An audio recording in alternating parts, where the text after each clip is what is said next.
प्रिय भाई एवं बहनों, हम आप लोगों के बीच में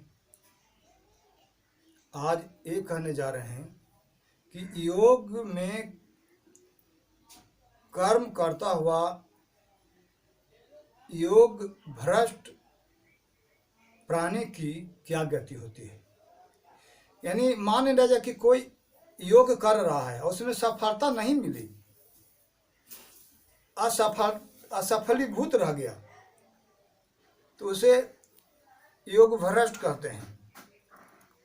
योग का कर्म तो कर ही रहा है मगर सफलीभूत नहीं हुआ।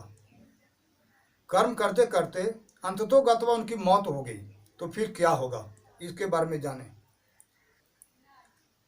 भगवान श्री कृष्ण चंद्र जी ने अर्जुन जी से इसकी जानकारी देते हुए कहा है। गीता अध्याय 6 श्लोक 40 से 44 में योग में करता हुआ, योग कर्म को करता हुआ योग भ्रष्ट प्राणी की क्या गति होती है।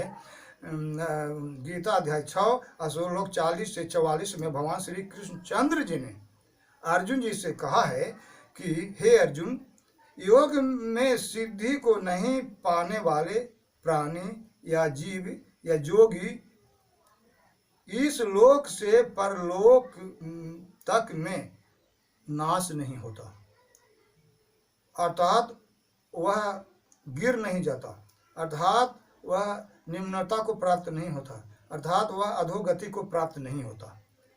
यानी उसकी अच्छी गति होती है। कहने का भाव यही है,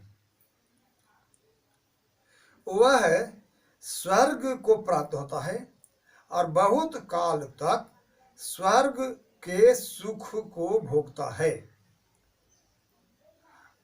अब बाद में वह स्वर्ग में रहते रहते जब उनके अच्छे किए गए कर्म का ह्रास हो जाता है, तो फिर वह मानव लोक में देव शरीर को छोड़ करके मानव लोक में आ जाता है। फिर वह योगी, वह योग भ्रष्ट योगी प्राणी जीव आत्मा शुद्ध आचरण वाले श्रीमान पुरुषों के घर में जन्म ले लेता है, या वह ज्ञानवान, या तो वह ज्ञानवान योगियों के घर में जन्म ले लेता है और फिर दोबारा वह उसी कर्म को करने लग जाता है जो पूर्व जन्म में किया था। उसके पूर्व जन्म के अच्छे संस्कार, जो भी योग जप तप साधना किए, उनका संस्कार उनके पास जमा रहता है, तो वही संस्कार उनको फिर अच्छे मार्ग दर्शा देता है। फिर उसी के संस्कार से, उसी के प्रभाव से मानव योगी उस कर्म को करने लग जाता है जो पहले किया था।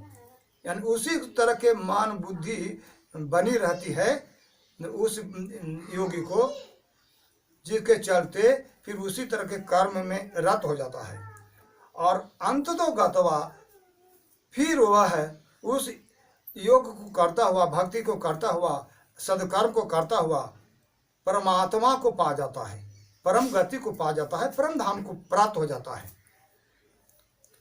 यही योग में कर्म करता हुआ योग भ्रष्ट प्राणी की गति है। इसके बारे में भगवान श्री कृष्ण चंद्र जी ने गीता अध्याय 6 श्लोक 40 से 44 में भली भांति समझा दिया है अर्जुन जी को।